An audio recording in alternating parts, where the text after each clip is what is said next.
Sekedar mereka mendapatkan wahyu, lalu kemudian menyampaikan wahyu itu kepada manusia, maka itu adalah nabi dan rasul.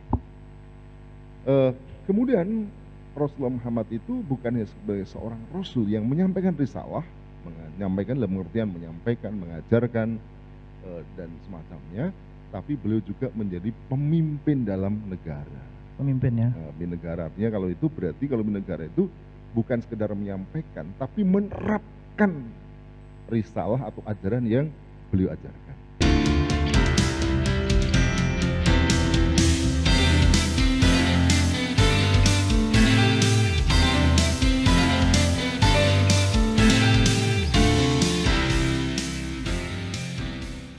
Pada kesempatan pagi hari ini, alhamdulillah kesempatan yang luar biasa. Sudah sampaikan terima kasih Ustadz Wahyudi, tadi sudah sampaikan 2 tokoh yang sudah hadir bersama kita. Saya akan mulai dengan memperkenalkan pembicara pertama. Beliau adalah Kiai Haji Rohmat S. Labib. Selamat datang Ustadz. Beliau ini pengarang kitab tafsir, Bapak Ibu. Al-Wa'i, jumlahnya 3 jilid dan luar biasa, itu berhalaman-halaman. Dan baru-baru ini Kiai baru saja menerbitkan juga buku yang lain ya. Namanya judulnya Al-Muhtasor fi Usulul Fikih. Al-Muhtar fi Usulul Fikih. Di bawah bukunya, subhanallah. Ini tipis para asatid tapi bahasa Arab. Ya, sudah terlihat ya dari covernya ya. Bahasa Arab. Berapa halaman Ustaz? 240. 1 jilid. Tapi sepertinya mengkajinya seperti 3 jilid walaupun 1 jilid. Bahasa Arab, full bahasa Arab, Masya Allah. Pak Kiai, untuk mengawali forum kita ini ya, seperti juga dengan topik yang sudah kita lihat bersama-sama di backdrop. Saat ini banyak model tentang kepemimpinan Pak Kiai. Nah, tapi kalau kita kembali ke dasar saja ya, sebenarnya apa yang dimaksud dengan kepemimpinan ini? Kita coba berangkat dari situ. Mohon Pak Kiai jabarkan sehingga kita semua satu frame dulu. Silakan. Ya, mungkin 10 menit ya waktu untuk 10 menit ya, pertama Pak gitu ya. Nanti saya Jangan lama-lama gitu. Biar Profesor Teki Adit. Baik. Siap. Bismillahirrahmanirrahim. Assalamualaikum warahmatullahi wabarakatuh. Waalaikumsalam warahmatullahi. Alhamdulillahirabbil alamin wassalatu wassalamu ala sayyidina Muhammadin wa ala alihi wa sahbihi man tabi'ahum bi ihsan ila yaumiddin. Tadi ada pertanyaan penting sebelum kita bicara tentang kepemimpinan ya. Apa itu kepemimpinan? Lalu kemudian setelah itu kita bicara tentang kepemimpinan Rasulullah. Benar. Dan mungkin apa yang perlu kita lakukan terhadap aspek kepemimpinan itu. Semoga waktu 10 menit cukup untuk menjawab setidaknya 3 poin penting yang tadi ditanyakan. Yang pertama tentang kepemimpinan. Kepemimpinan itu kan bahasa Indonesia ya. Kalau kita lihat dalam bahasa Arab, setidaknya ada 3 kata yang itu sebenarnya untuk menunjukkan makna yang tidak jauh berbeda. Ini soal kepemimpinan. Yang pertama adalah qiyadah, kepemimpinan. Yang kedua ada kata imaroh, kepemimpinan juga, imaroh. Dan yang ketiga ada juga kata imamah, ya, kepemimpinan juga. Nah, ketiga kata itu sebenarnya 3 kata yang berbeda, tapi sebenarnya kalau kita runut dalam berbagai macam ta'rif atau definisi dalam berbagai mu'jam, itu ada kesamaan. Kata qiyadah itu merupakan bentuk masdar dari kata qada yaqudu qiyadatan. Qada kalau dalam bahasa kita itu sebenarnya menuntun, ya, karena biasanya kata qada yaqudu digunakan untuk menuntun hewan. Nah, kalau menuntun itu berarti dia yang menuntun harus berada di depan. Yang ketika berada di depan itulah kemudian hewan itu mengikuti orang yang menuntun itu. Maka kepemimpinan itu sebenarnya adalah di sana ada pihak yang memimpin yang mengharuskan ada ketaatan bagi yang dipimpin. Ada kata juga imamah. Imamah itu juga ada dari kata yang juga nanti ada hubungannya juga dengan imam, yakni sesuatu yang berada di depan. Yang ketika berada di depan itu juga untuk diikuti. Jadi seperti dalam imam sholat, maka disebut sebagai imam ketika apa? Ketika makmum mengikutinya.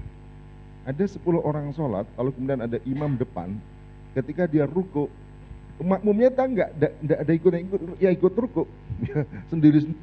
Maka sekalipun 10 orang, bahkan 1000 orang, meskipun dia di depan tidak disebut imam kalau tidak diikuti oleh makmumnya. Jadi harus diikuti ya, Nah, Pak jadi Kiai. ada demikian juga soal yang ketiga tadi imaroh, ada kata amir. Amir itu juga sama untuk diikuti, untuk ditaati oleh yang dipimpin. Nah, makanya kalau kita lihat beberapa istilah itu ada, misalnya Imam Ali disebut dengan Imam Ali, Imam Ali. ya. Sayyidina Umar disebut atau dengan sebutan Amirul Mukminin, pemimpin bagi orang-orang mukmin. Beberapa kata tadi merujuk pada satu fakta yang sama, ya, yakni kepemimpinan menuntun lalu kemudian mengharuskan adanya ketaatan. Nah, pemimpin itu biasanya melakukan tawalla umuroh, jadi mengurus, mengatur urusan orang yang dipimpin, yaitu satu. Kemudian yang kedua, kepemimpinan Rasulullah SAW. Nah, jadi kalau mau kita runut itu sebenarnya, kepemimpinan Nabi itu setidaknya ada 2 macam. Yang pertama, kepemimpinan beliau dalam sebagai seorang nabi, ya, sebagai seorang nabi atau seorang rasul. Nabi dan Rasul itu sebenarnya tugasnya itu tugasnya adalah dia itu mubaligh, ya, wa ma alaina illal balagh. Tidak ada kewajiban dengan kami kecuali menjadi penyampai. Maka setiap nabi dan rasul diberi Allah SWT wahyu, yang wahyu itu diperintahkan untuk disampaikan.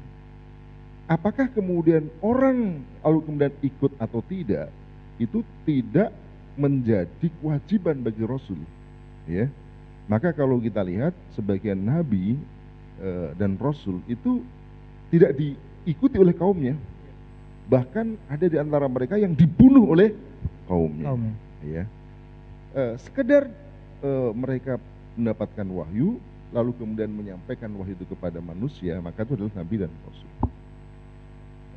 Kemudian Rasulullah Muhammad itu bukannya sebagai seorang Rasul yang menyampaikan risalah, menyampaikan dalam pengertian menyampaikan, mengajarkan, dan semacamnya, tapi beliau juga menjadi pemimpin dalam negara. Pemimpin ya. Pemimpin negara, artinya kalau itu berarti kalau pemimpin negara itu bukan sekedar menyampaikan, tapi menerapkan risalah atau ajaran yang beliau ajarkan.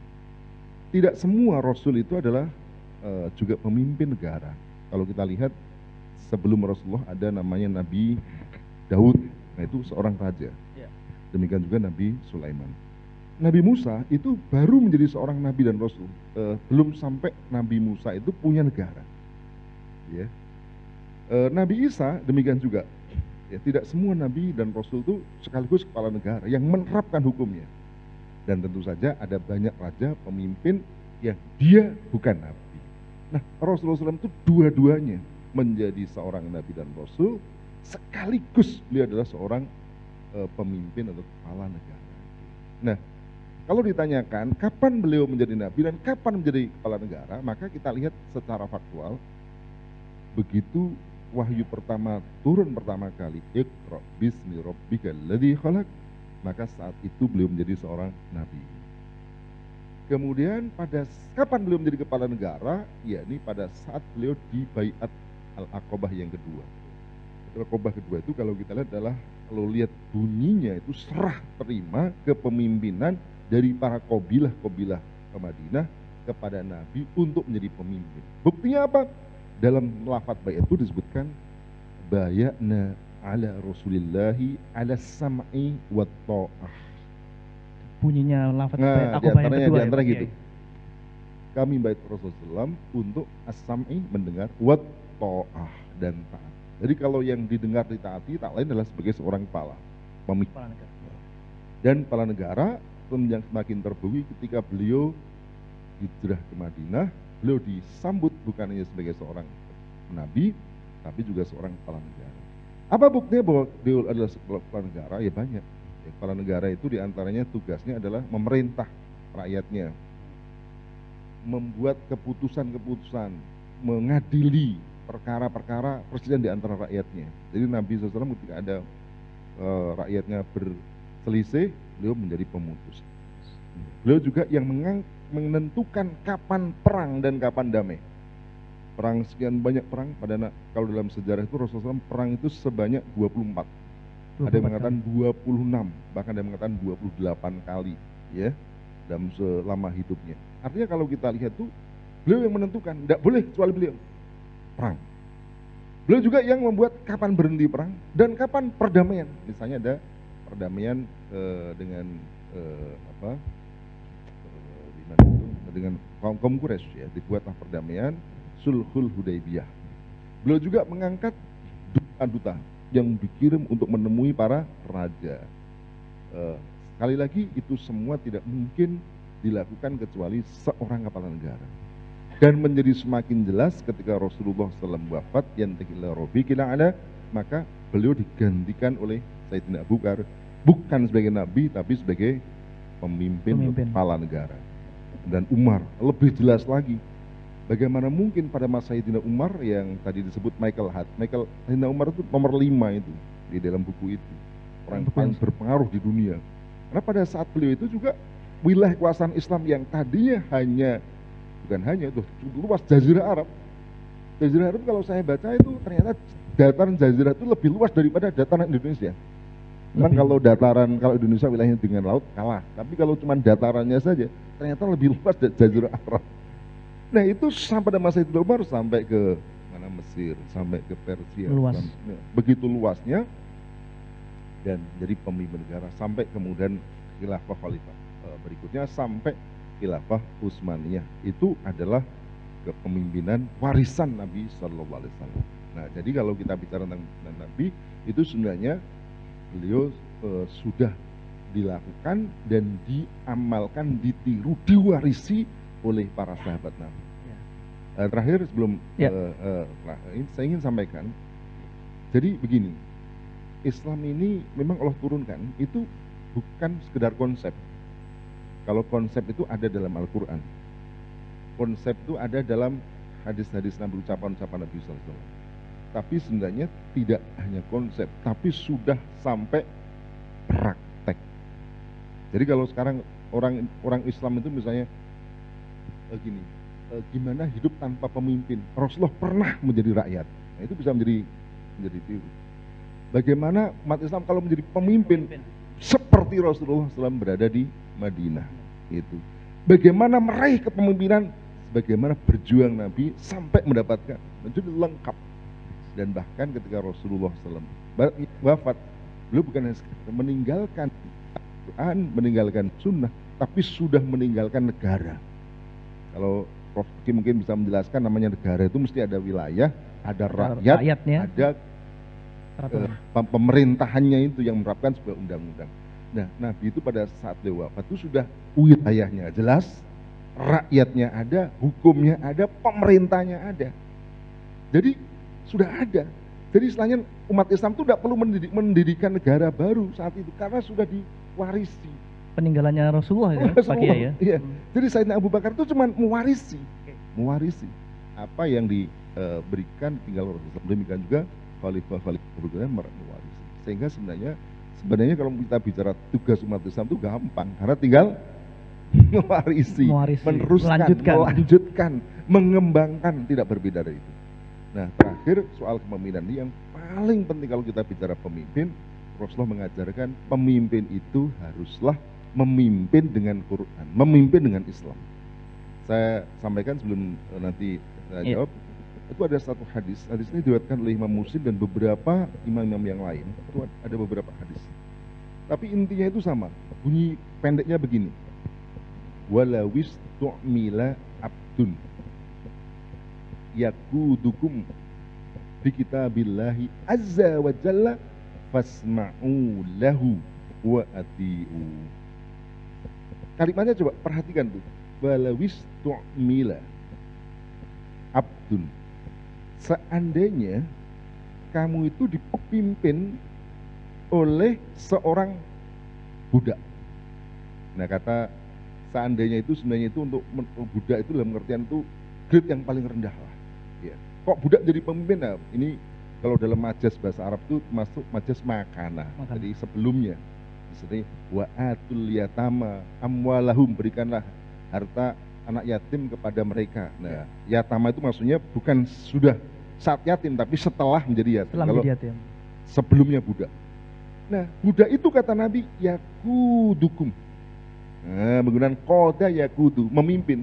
Yakudukum, memimpin kalian, menuntun kalian. Tapi sekedar yakudukum ada takkitnya, ada batasannya. Bi kitabillahi azza wa jalla. Memimpin kalian dengan kitab Allah. Wasma'u lahu. Dengarkanlah dia, wa atiu, dan taatlah. Baik. Nah, kalau dalam bahasa Arab kata ini bi kitabillah itu menjadi takkitnya. Berarti ini bisa menjadi mafhum mukhalafahnya. Kalau tidak bi kitabillah tidak boleh fasma'u lahu wa atiu. Jadi takkitnya itu harus bi kitabillah. Jadi kalau mimpin dengan hawa nafsunya nggak boleh ditaati. Justru kalau kita lihat Quran itu memberikan contoh pemimpin yang tidak taat pada Allah itu merusak. Dan itu diulang-ulang. Ada seorang nama yang diulang-ulang dalam Al-Quran. Siapa namanya? Fir'aun. Mungkin ada orang biasa yang lebih sering disebut dalam Quran kecuali nama Fir'aun. Itu menunjukkan betapa dahsyatnya pengaruh pemimpin. Ketika apa? Pemimpin itu memimpin manusia bukan Allah tapi hawa nafsu. Kalau Quran itu mengulang-ulang nama Fir'aun, mengulang-ulang Fir'aun, itu mungkin ini menjadi semacam penanda bahwa itulah yang terjadi di sepanjang sejarah. Baik. Dan barang saat ini juga terulang ya, Pak? berulang. Baik. Itu yang dapat saya sampaikan karena Ya. sudah berapa? Lebih dari 10 menit ya. 13 menit Pak. 13 menit, Masya Allah.